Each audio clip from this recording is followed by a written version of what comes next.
Turn this weird shit off before it distracts me. Ridiculousness is on. Yo, what's good? What's happening, y'all? We back with a brand new episode.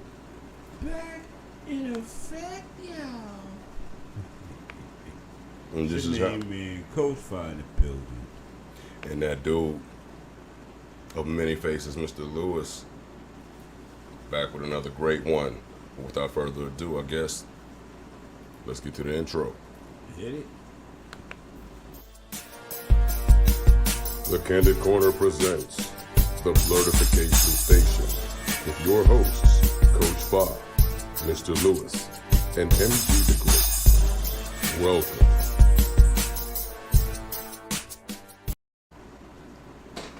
You're Yo.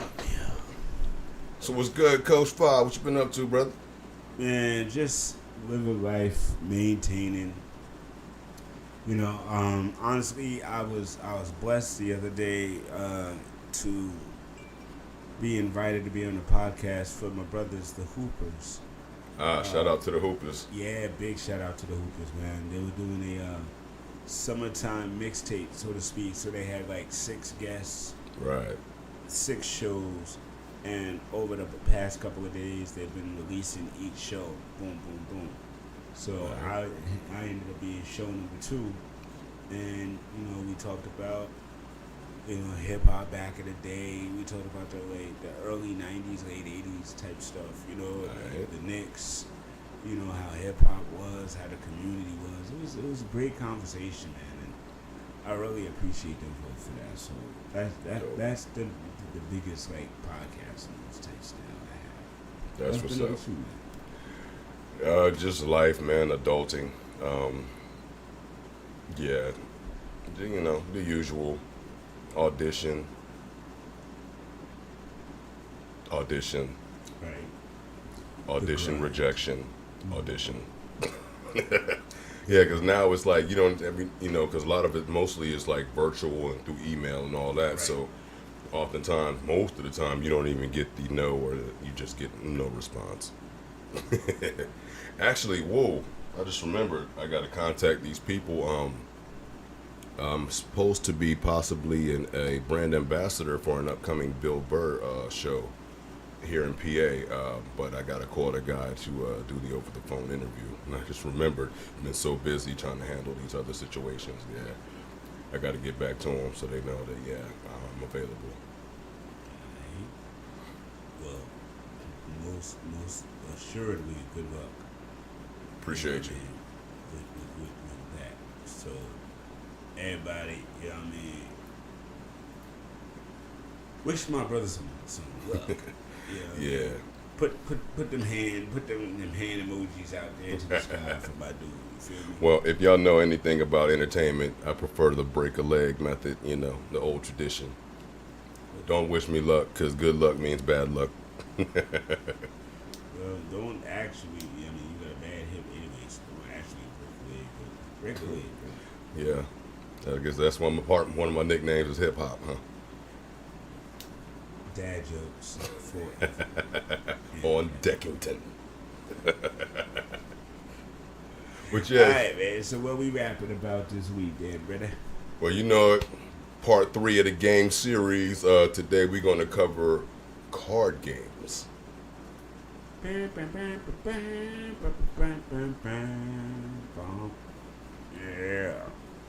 Yeah, y'all like our new theme song? Yeah, I don't know where that came from, but let's just rock with it. Hey, we're doing it live. All right, so my man, what we talking about? Well, I got a list here. Usually the list I try not to put it in numerical order.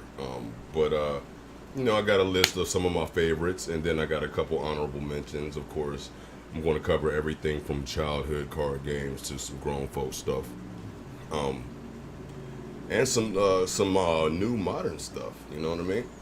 So as far as my all-time favorites, the African American cultural classic, spades. Texas Hold'em, or poker in general, gin rummy, blackjack. And even though it's really not a card game, it's like in that same family. Good old bones, aka dominoes.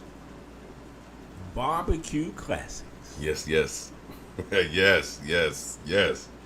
And also one that my homies, when we were in the military, introduced me to in AIT. Asshole. Ah, wow. Yes. And now the honorable mentions, taking it back to the childhood joints. I declare war. Play that for hours with my cousins and my siblings and whatnot. Mm-hmm. And of course, go fish. Okay. Another joint that could also double as like being in the table or board game family, memory. Okay. And these new card games that I don't drink anymore, y'all, for those that don't know me. And so it's a lot of these new drinking card games. There's one I forgot the name of. It's created by a black woman. It's a lot of different black drinking games. There's a Martin trivia game called Damn Gina that's out there that you could cop. And there's one, I guess it's called Cards Against Humanity. And now it kind of makes me like, damn, I wish I was drinking still, but you know, maybe I'll find some alternatives of things we can do have during social events to still keep it going. You know, maybe have some real weak edibles or something, because you can't have too many of them in one card game.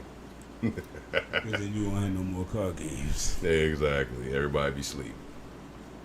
Just looking at hands. But yeah, that's what I got. No doubt. What's up with you, Coach? Well, you know, man, when I was younger, me and my sisters always played war. Yeah. And we used to always have the against you. I declare war against you. And Old Maid was a big favorite in the household back in the day. And of course, as you said, gin rummy. My mom used to play gin rummy all the time. 500. Yeah. And, you know what I mean? And so I learned it because I used to play. She'd be bored, like, come here, boy. We're going to play 500. All right. Very cool. Okay.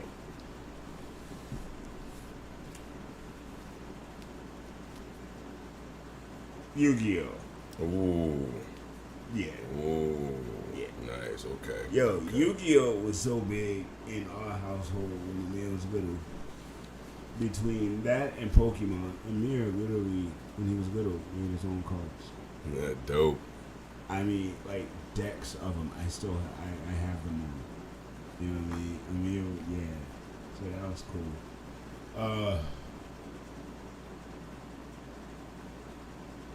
Of course, poker, 5-card style, no limit, Texas Hold'em, of course.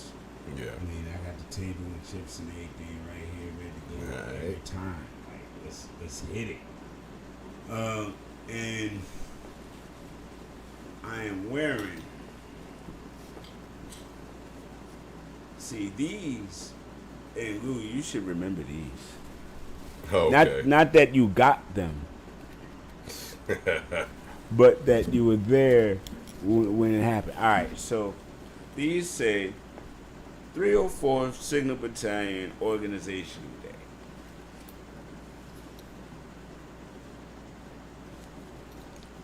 Now, what that was, yeah, my background is wilding. Yeah. I'm going through some changes, trying to see some things. Anyway, my friend Micah Magic Frazier. Big shouts to Magic. Big shouts to Magic. Big shouts to the Candle Company. Big shouts to all of that. Yeah. Annabella since doing big things. Yes. Uh, when we were in the military, this man here was actually with us. They just Oh yeah. We've known each other for almost 3 decades. that guy. Yeah, there you go. That guy. Yeah, very much so. And so he was with us, and we were all together in Korea. He was stationed in a spot called Camp Colburn. Magic and I was stationed down in Camp Long, and everybody converged on Camp Colburn for organizational day. All the battalions, all the companies.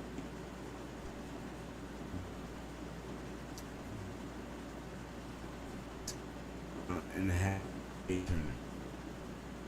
I don't know what side of that tournament. And I will have been killing or enjoy kill city.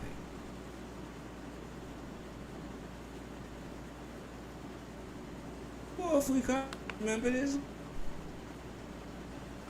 Oh, come on. What's up with the signal? You breaking up, fam.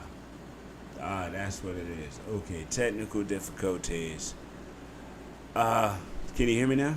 Yeah. Now, as soon as I said it, it's like snap right back in. Alright. So, we out at Lewis Station in Camp Colburn. Him, Big Kevin, and up there. Yeah. Me, Magic, we in Camp Wangshu, Korea.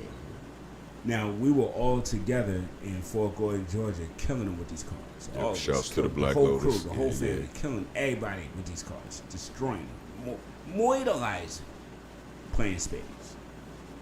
And these knuckleheads over there at 304 Center Battalion decided to have a spade tournament during their organization.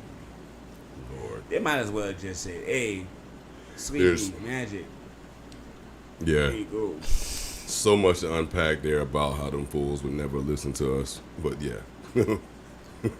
But so now this was visualize a room full of tables and chairs similar to a poker tournament.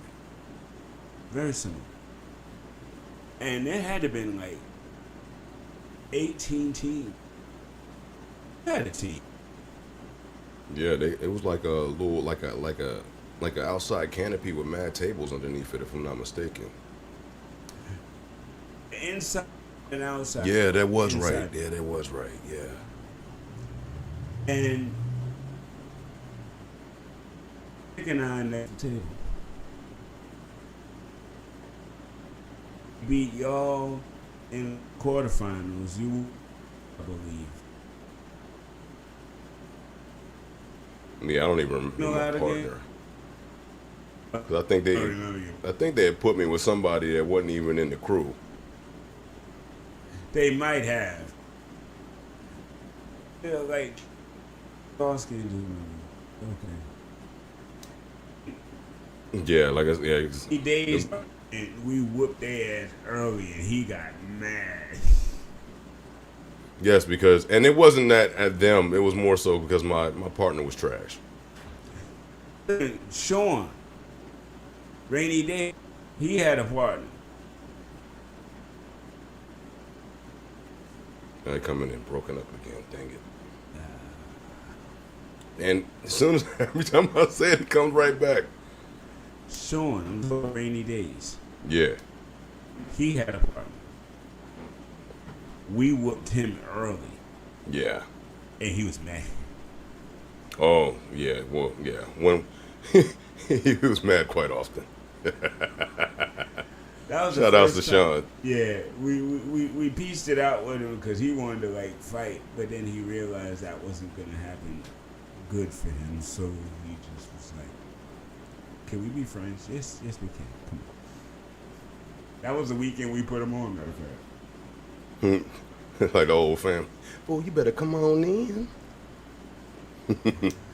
So we end up playing this Michael McConaughey, Matthew McConaughey looking dude and his partner, and they were good, and they were good, and they tried to play nil on us. Like I mean, yeah, it got that desperate, and we whooped that ass still. But that was the match, and it was funny because that was like the semifinal. That wasn't the final. It was almost like the movie Miracle when, you know, the American beat Russia, but that wasn't like the championship match. Yeah. That was the one before it. That's what this felt like. Because I don't even remember who we whooped to actually win it, because that was too easy. You know what I mean? Yeah. And, so, listen, Wasn't that dude with the Dr. Seuss hat on, the Cat in the Hat thing? you should have. Came in broken up. Cat in the Hat. But yeah, this is dude we used to call like fake Busta Rhymes because he always looked like he was shooting his own version of the Woo-Ha video in the barracks with his outfits. I forgot the brother's name. And of course, Bus made it look fly, not this brother. Okay, I do it's have a back. picture with me in the hat. For real though. Yeah, I think you borrowed it from him that day and took a picture with it. It might have kept it. Now I was known for cuffing stuff, but I might have kept it. Trust me, I know. The mixtapes and clothes and hats and sunglasses this motherfucker done took. Used to call him the sunglass assassin because he would steal your glasses and then break them the same day. Before I was able to get them back. And it'd be funny because people that don't know, they'd be like, "Oh, sound cool. Tell us the story about the sunglass assassin." They'd be like, "Really? It's not that spectacular." Well, that one time in Texas, Yes, you spectacularly broke them, but yes, on the highway. yeah, Because remember, I had them on my face, and y'all was in the car behind us, and Magic and us was in the other car. And for some strange reason, I decided to look outside back at y'all, and the wind pushed the sunglasses off my face onto yeah, yeah, yeah, yes. But yes, luckily I had learned my lesson years earlier about my expensive sunglasses, so I really didn't care. They was like $10. Dude, see, because for me, that's all I bought. Like $10 sunglasses. I figured everybody bought $10 sunglasses. Yeah, but remember that time we were in Georgia and me and Magic bought them $100 Ray-Bans. Yeah. Y'all look like sheriffs. And then, yeah, like a month later, the lens fell out of my joints. I was Yes. like, yeah, never Yeah. again. Yeah. That was around the time we was big on that contact lens phase. Everybody trying to have hazel eyes, and you know what I mean. I put mine in, went to the club, and had red eyes for like 2 weeks, and almost couldn't get them out because I didn't lubricate them, and I went to sleep with them in my eye. Yeah. I used to try to rock one end, like, you know. Yeah, one in, one out, one green, and then the brown eye. You was looking like Max Scherzer. Yeah, that was back in the day stuff in Korea. You could get them like $30 a case, you know what I mean? Yo, I still can't believe we dared to put that shit in our eyes. Yeah, it was the 90s. Yeah, we was young. Yeah, sure. When I got the hood, they had the upgrade joints, like the cat eyes and like the all different designs. And Right. so, you know, I was like, for a minute, I was out here. Then I got married. It was like, I yeah. need to be walking around with cat eyes for some strange reason. I'm going to this job interview with some cat eyes. Fuck it. They gonna hire me. Didn't work, did it? Hey, just go off. I'm like, where's this going? Hope y'all having a good time, y'all. Definitely. We're just two old men conversating right now, I guess. Yo, I mean, it's necessary sometimes, you know what I mean? Just gotta have great conversations about cars and stuff.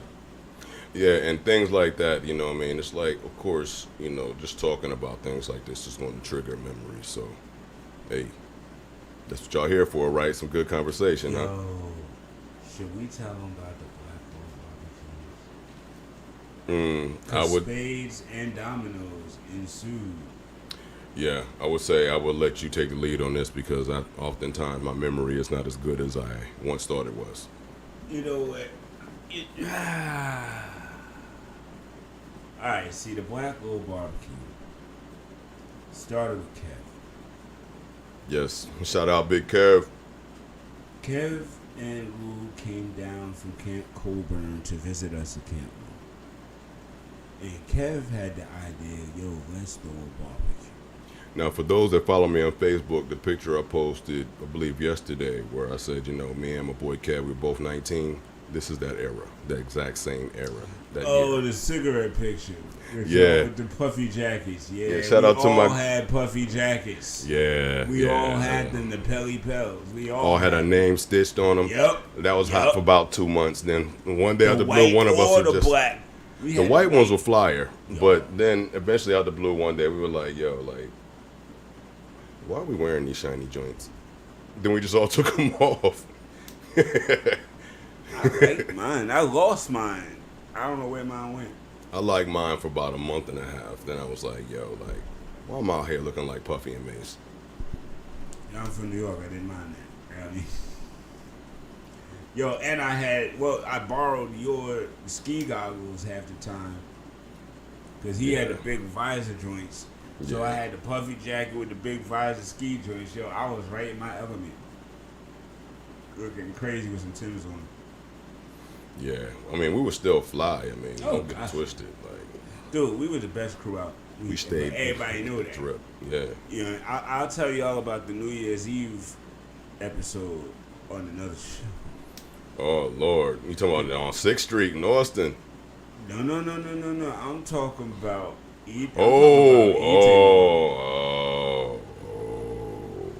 I'm talking about the Battle Royale. So many layers of that. With cheese, with everybody, like 40 people walking down the boulevard looking for a Spanish dude. Yeah. We could make that into a movie. That night. Yo, we really can. Because I can't. What story we gonna tell tonight, fam? Like, I mean, we can get into the skeletons of some of it, but we don't want to give away too much because this could be future creative works. You know what I mean? No, because remember, it all started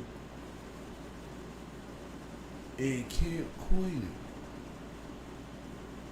with that one dude who was with y'all, and I had been away Well, for don't put that on me. Weekends. I showed up and he was there, and I'm like, whose man's is this? Right, and then I show up, and immediately I'm like, bad vibes. I don't like this dude. Yeah, I said it from the gate too, and everybody kept making excuses for him. It's like, They for did. one, yeah, just from personal experiences, I don't like being around those type of drunk people. Right. Ignorant. Loud. violent, Yes. belligerent. Yeah, I don't like that. When Trying we to start drink, we fights with party, everybody. we chill. Like, yeah. And this dude kind of confronted me in front of Magic. And Magic was trying to put him on, he was even telling me, man, he cool. And I'm like, man, I'm not vibing this guy. And the dude approached me. And all of a sudden, he was folded up in the corner of the room. Magic had like 7 pieces. And I mean, before I could even lay hands. He was wrapped. So I'm thinking the whole thing is done. It's over. Let's go. We went over to the medical barracks. We chilling, remember? Then dude show up. And trying to start fights with other people in the crew. and then the movie starts. So we'll just leave it at that for now. Yeah. It was like a reverse Warriors. That was a hell of a night. It really. Yeah, it was. That was crazy. Yo, Yeah. you are absolutely right, man. We need to sit down and write this and make sure that, we change the story so legally nobody's like, yeah, remember that? All those concussions? Absolutely. That's why you don't hear me talking much. I'm not trying to implicate myself in anything. Oh, yeah. Well, yeah. I'm giggling hard because yeah, I know exactly what he's talking. Let's just say, yeah, people always they take the smiles and the pretty face for granted, but then when I put them hands on you, it gets dangerous. Dude, and yeah, let's just say kitchenware got destroyed also. Yes, it did. And as they affectionately called it, Hooker Hill got a great show that night. Oh, but so did the shopette.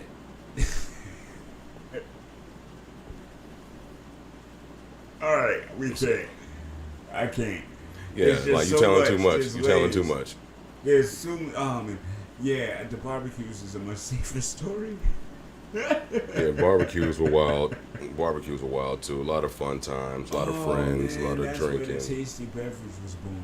a lot of great food. Yeah, Yeah, that's where the Happy Jolly Rancher made its introduction. yes, yes. Yeah, Coach Foz is a great maker of the tasty beverages. Excuse me. Had everybody right, but remember the warning: 2 cups Yeah, and sip slow. yeah.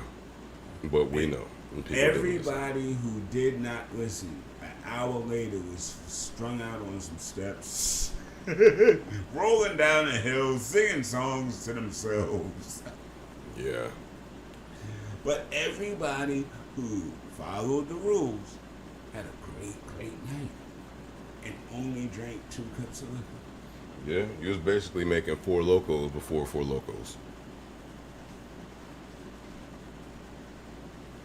And I am still a purveyor of the fine taste of beverage. All right. And I am a connoisseur of the cannabis edible. Bang, bang, bang. CBD and ACL. Yeah, I'll say yes, the CBD is for the lightweights, but over here, you're going to get straight THC. So you best to be ready. Ain't for no lightweights.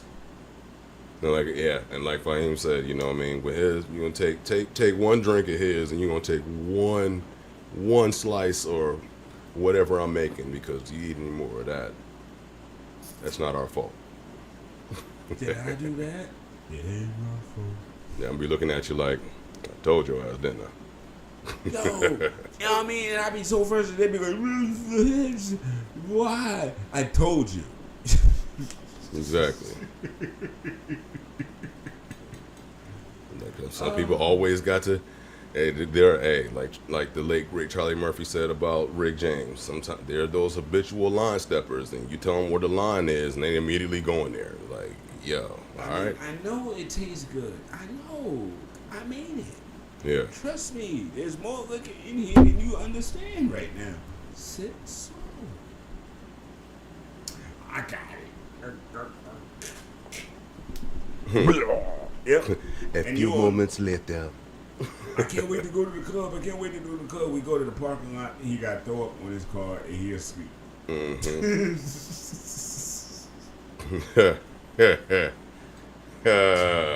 I know what dude you're talking about now too.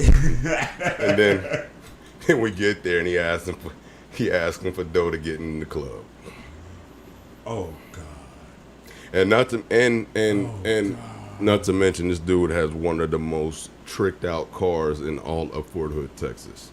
It's like, bro, you in here with the dopest car, but you got on your PT sneakers and need money to get in the club. What are your priorities, sir? And don't baffle. Exactly. And it's like, yeah, nah, you know what? Send this kid home. Send him home. You can't get in? Good night, sir. I will never understand dudes that go out with the crew, bro. Yeah, but I mean, once again, we could I'm write sorry. a whole story about this guy. Like, No, not even that guy. I remember sometimes hanging out when I got out the military. I'd be hanging out in Brooklyn, chilling with crew. But you know what I mean, and you know, eating and doing things and all that. So it's like we get hungry, so let's go to the Chinese spot. yeah, Dude, I got a job I got bread. Yo, give me 4 chicken wings. Give me the rice. Give me the apple sticks. You know what I mean? Give me the beef sticks. You know what I mean? I'm hungry. Right. I get back. Niggas was staring at my plate, man, because I ain't offering no food. Bitch, we was at the same restaurant. If you was hungry, yo, you got $5. I would have paid for your meal, but don't get mad at me, because I'm eating like a king right now, because I'm hungry and lit and chilling. Don't Literally, closed mouths don't get fed. Literally. Yo, for real. Yo, I mean, and yo, you want a beef stick? I will give up a beef stick or something, but I was looking at my chicken wings. That's different. Yeah, man. Yeah. I will give up my apple sticks. I will give up my beef sticks. Don't look at my chicken wings. That's disrespectful. That's when the lessons from all black mamas come into play. Like, yeah, that's a meal. That's part of my meal, bro. Like, you should have asked for something while we was there. You can have that. Exactly. You should have asked for something while you was there. Now you looking at me crazy. Dude, and then I be feeling bad, like they be like, yo man, you ain't had no bread. And I'm like, oh, why you wait till we get back? And now you trying to be in my plate, really? You want the rest? Really? You could have just got your own friend. Dude, and you know this. What was they trying to do in Korea to me when they saw it? When they saw my beautiful orange bottle? Everybody say what? Oh man, can I get some of your Alizé? Oh yeah. What I say? What I say, Goo? You tell the people. No, my brother. You got to get your own. But then what would I do? Wouldn't I go and buy them one? Yeah, you would. Yeah, you would. I go buy. If you were in a giving mood. If you wasn't too deep in that bottle. If you wasn't too deep in that bottle, then you might get some cuss words and tell to go get your own. Yeah. I mean, because honestly, after a few sips, the bottle gone. Yeah, but that's why you would like sip sharing. it. But yeah, and plus you would. But I mean, you wouldn't like guzzle it though. No, I sip everything. You know what I mean? I sip everything. That's why everything lasts long, and I can party all night long and not black out and early. So I sip everything. You know what I mean? But Alizé, dude, I remember because early on I would share the bottle with y'all, and I'd have like 2 sips and it'd be ghost. Yeah. Because it's heavier, it's less liquor in it. It's a heavy bottle, but there's not a whole lot in the bottle. They slick like that. And I remember loving Alizé, and also it being one of the first liquors to tell me that something is up with my body and liquor. And now I know, fast forward decades later, I learned that I'm allergic to large amounts of alcohol. Oh, wow. But yeah, back then it used to cause effects in me that I thought it was just because I thought I couldn't have sugar and alcohol together. But yeah, I remember you saying that. Yeah. And, but it wasn't that. Yeah, it's because my ass is allergic. So, things you learn about yourself later on. That's part of the reason why I don't drink anymore. And I mean, now I feel bad because I bought you many a bottle. Bruh, as much liquor as I have consumed over the decades, it's just like, wow. If I'm like, wow. Really though. That's all I can say is wow, because I used to get it in. Yo, and remember, in Korea, they had rations. Yeah. So you could only get like 4 or 5 bottles a month. Well, what was for some people, that's a whole lot of liquor. 5 bottles of liquor a month. You can't get through that. Shit. Yeah. We get through that in a weekend. And plus, we had the cheat code over there too. If you, I about to say, go ahead. See, we ended up hooking up with the young ladies who worked up in the office that got the blotter reports of those who went over the ration. And they would kindly take our names off the blotter. We didn't even know. But, we'd go over our 5, me, Magic, everybody. We'd go over our 5, and we never got hit up. Yeah, yo. I mean, we not bragging, but when I say we were like the Wu-Tang in the military, we were celebrities. Kinda. And we would get love. We would get love just off the strength. We was just good dudes. We was just good people, man. Yeah. You know what I mean? Not on no ego trip. Not trying to be no bullies. Yeah. We was just ourselves, and and brought our energy, and people just Yes. loved our energy. We rode like the warrior kings we were. Yeah, we did. Yeah, we did. Which started in Fort Gordon, Georgia. Yep. When he was 18, and I was 22. Yep. That's crazy. Yo, but that's what brotherhood does, man. Indeed. You know what I mean? It keeps the good people in your life for your life. Absolutely. And also, like, the second part of the cheat code was if that didn't happen, we could always just either go to Seoul or just walk right off post to the Ville, and for $5 we get a liter of soju and a liter of orange juice. Oh God. And that soju Soju was kept- enough to have a party of 20 lit. Yeah. Only thing about soju I didn't like is how much it dried your mouth out later. Yeah, that is true. But that formaldehyde. Yes, ladies and gentlemen, I said it. Soju got formaldehyde in it. So don't worry, when we pass, we will be And- nicely preserved. Our organs And inside. I ain't gonna front. Yeah, I don't know how official this American soju is. But Nah, it's- last time I tried it, it wasn't quite it's like. watered down like So it it's don't still- have the formaldehyde in it. You know that it's American. So Yeah, it's we'll still put that like in. trash. Listen, I've been drinking like liquor in like 4 years, so I'm like, yeah, I don't. Yo, and honestly, if you haven't drank liquor in 4 years and you sip that and it don't do nothing, that ain't real. Remember, we had the fireman carry this one dude home, all the way home from Yes. the club, and it was almost one of those, weekend at Bernie situation, because, ladies and gentlemen, the guards don't let you in if you're dead drunk. They will not let you in. They're gonna lock you up. And yes, everyone. And well, that night he had what just about everybody who gets stationed to Korea and drinks has at least one time. The soldier experience. Absolutely. But this Bama, I remember Lou. He was like, it was his birthday or something, and he was like, "I'm gonna drink the whole kettle." And he was skinnier than me. I was like, "Dude, Yeah. you're not gonna do that. Yeah. Don't do that." He's like, "Yeah, I'm gonna do it. Yeah, I'm gonna do it. I'm gonna be fine. I'm gonna be fine." And 30 minutes later, 7 of us are carrying him like this. I mean, he literally could not walk on his own. We got, somebody got legs, somebody got arms, and we just toting this dude down the street. And remember, we hoisted him up over the barrack wall. Yeah. We could not walk him past the guards to get on post, Yeah, no. because not only would the guard arrest him, but he gonna hold all of us and test our blood alcohol for everybody. We don't need that kind of drama. So you go over the wall. Yeah. I think he landed all right. Yeah, I can't clown too much because yes, one of those many wild nights we partied, I was that dude that was carrying. So. And they're heavy, by the way.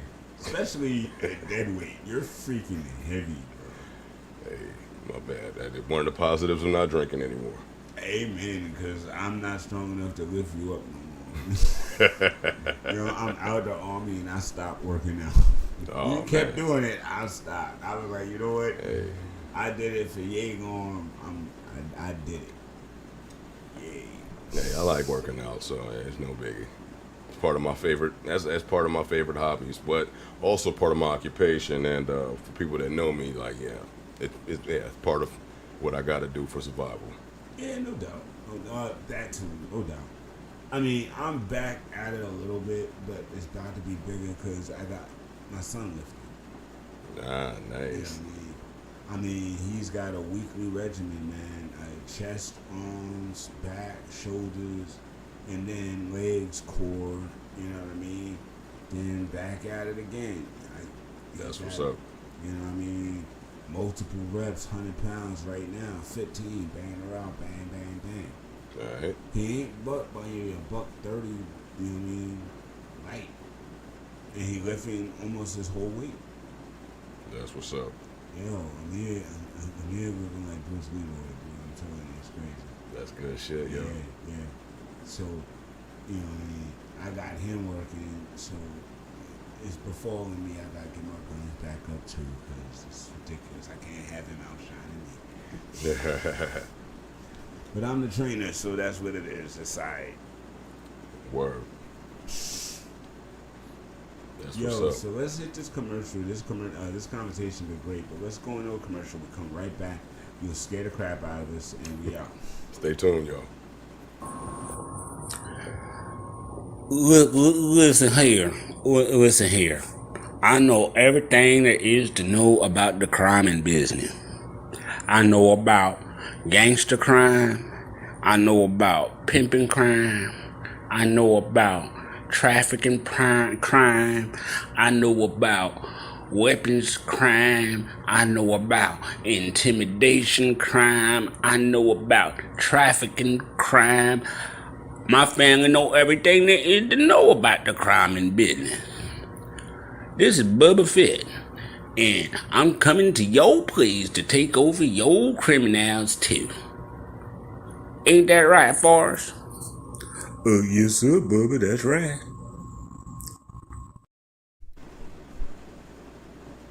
What up, y'all? We back.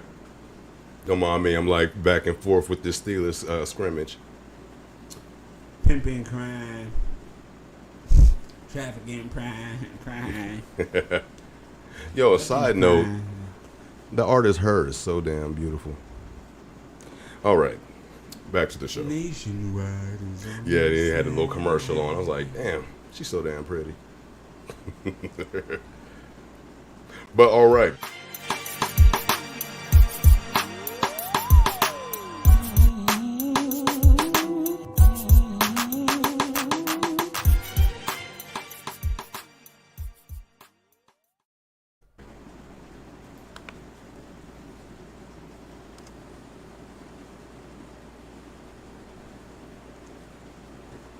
Now, well, I guess I should set this up. This is at a middle school in England. This is the security camera. At night, the security guards were complaining of hearing noises and whatnot, and the teachers, if I'm not mistaken, were coming to school and finding things out of place and looking like people, like teenagers, were breaking in and vandalizing the spot. But this is what they caught on camera.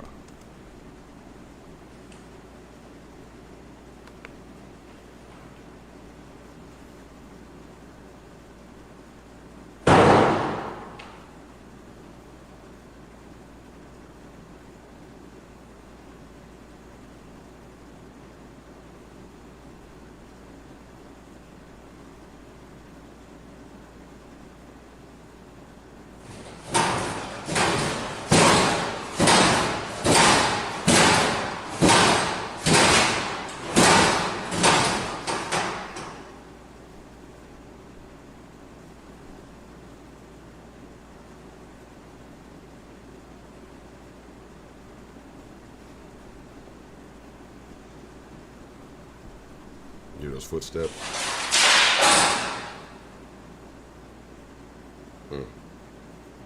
Great.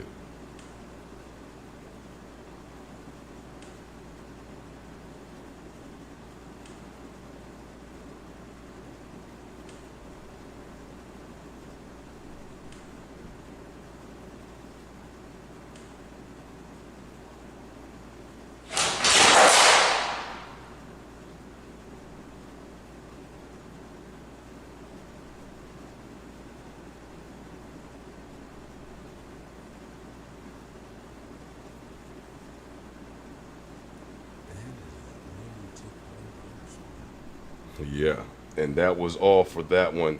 Now, if I'm not mistaken, a lot of the other paranormal shows showed the same thing, and they interviewed the principal and had a few more clips. But yeah, that's what will be happening. And for those that don't know, like in the paranormal world, there are places that are known to have a lot of or expected paranormal activity, and it's like hospitals, schools, churches.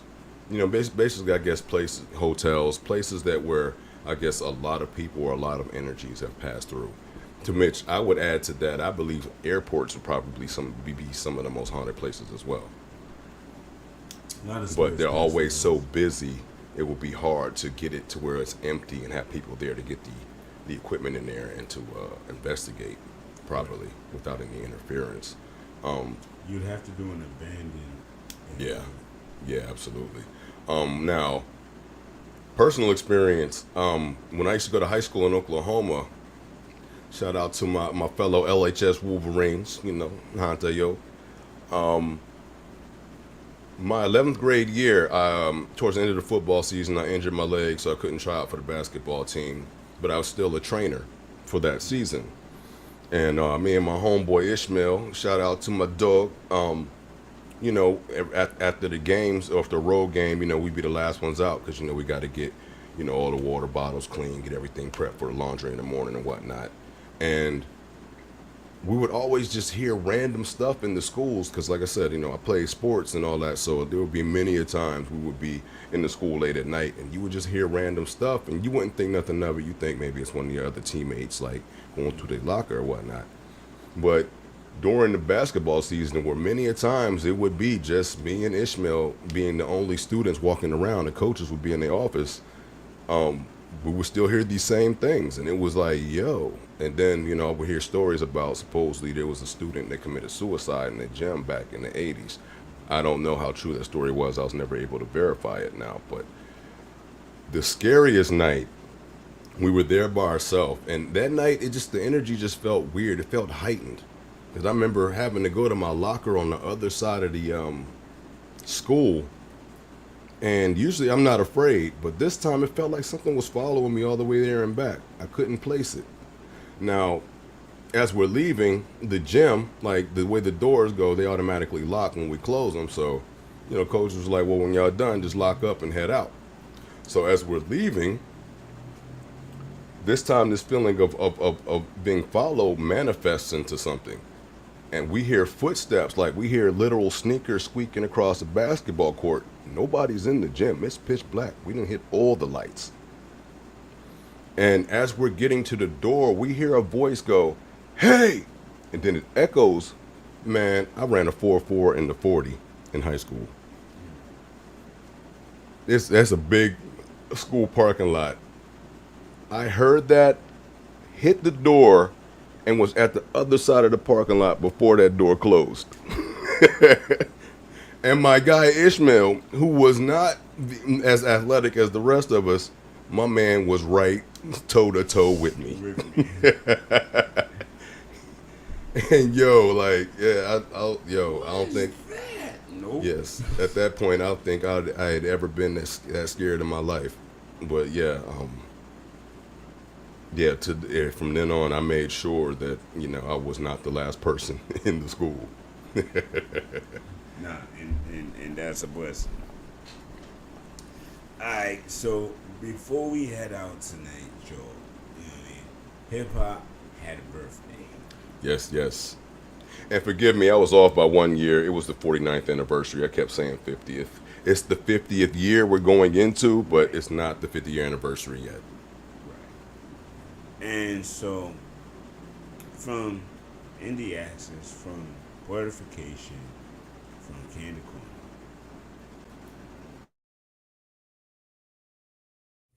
Yo, hip hop has been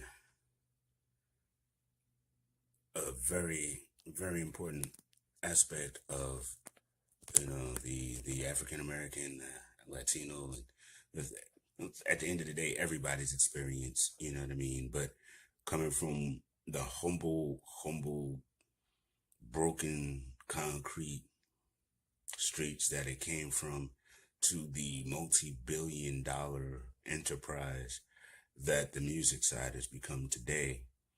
At the end of the day, this whole thing came about in the early 70s, man. Everyone credits Kool Herc, and he did bring the block party together and the house party together where the entirety of the culture was birthed. But, up until that point, they were still there just individually. The writers, you know what I mean, especially, and then the DJs, because there was DJs doing disco and other things, you know what I mean? DJ Hollywood and them was doing it big back then. So, you got to remember the entirety of this culture, and it's a beautiful thing. So, Coach File on behalf of Indie Access and Candid Corner, Blerdification, and all the other wonderful shows we're trying to bring to you. Happy birthday, hip hop. Thank you for everything. It's been everything to me my entire life. So.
Dope. Hip hop, you the love of my life. Word. I love it. Yeah, man. You know what I mean? Not used to. I love it. Yeah. Yo, I mean, I'm sorry. I was looking at that, and, a lot of the back in the day stuff is what really resonates with me, because that's my childhood. Yeah. You know what I mean? Watching the dudes with the cool jackets, you know what I mean? The denim with the graffiti on it, or the little, you know what I mean, starter looking jackets with your name on it. Everybody had a crew. Yeah. That's tribal. I miss that. You know what I mean? Then the graffiti, because all of it is what this is. It's not just the music. Yes. It's... And yeah, there was a time that the DJing and b-boying culture and the graffiti was bigger than rapping. Yes. Yeah. Rappers carried the water. But record labels couldn't package up the other stuff. Yeah. So this is what they felt was marketable, and then here they come with their rules and what they want you to do. Mm-hmm. Ruin the best parts of it. So it's like money helped and kind of ruined the game at the same time. You know what I mean? Bringing bread in legitimized it, but then the while we were growing and growing, more things got taken advantage of. Yeah. For the sake of money. Yep. And now today, kids don't really even understand half of what that video shows. You know what I mean? Yeah. But she's still the love of my life, and for as Absolutely. long as I got a breath in me, I am going to talk about the entirety of the culture because it is very Exactly. important. Yeah. Well, I'm off the soapbox. I hope y'all like that beat. I created that beat, that last song. Yeah, y'all. Yeah, man. I'm just saying, yeah, it takes me back too because also it to me, learning more about the culture is also a landmark in when I became a part of the military brat world. You know what I mean? And I've met a lot of people from New York that brought the culture with them. You know what I mean? And yeah, that's how I was able to learn a lot of it. And what was wild is, as back in '85, there was German cats that was out there b-boying too. You know what I mean? And I was like shocked. And my little 7, 8-year-old self was like, "Yo, they already over here doing that?" Like, I mean, because I was already privy enough to know that this came from America. So I was shocked that it was like it had reached all the way over here. So I was even more so like, I really need to really get into this thing called hip hop. I mean, because I mean, yes, I love the music. I was already doing dance moves that they'd be like, do the break dance, do the worm, boy, do the wave, electro pop, pop lock with it, yeah. You know what I mean? Electro pop. Do the freeze. Dude. Yeah. yo, yeah, man. So all of that is it was just all of like part of my development of self as well. So it's like you take hip hop away from me, you take a part of my personality away. Right. That's all day. Now, there's a lot of old school movies that you can watch to learn about it. There's Yes. just one that I do not suggest you watch. It's called Rapping. Oh my God. Yo, much love to Mr. Van Peebles, Mario Van Peebles, the legendariest. But that one ain't it. That was the biggest swing and a miss. I remember I was late to the party on that one. I saw that one, I think, in my late teens, and I'm just sitting there like, what is this? What is this? Dude, I honestly had never seen it growing up. Thank God. But I Yeah. got it because it's part of the lore, so it's in my collection. Yes. And I took the plastic off of it like yesterday at a table yesterday. And I couldn't get past the first club dance battle. Them dudes was doing ballet. I turned it off. Yo. There was not a breakdance move in that. All of a sudden it's like, hey man, you stepped on my shoes. I'm sorry, man. You a sucker. I'm a what? Let's dance. And I was like, what? Interpretive dance now. No.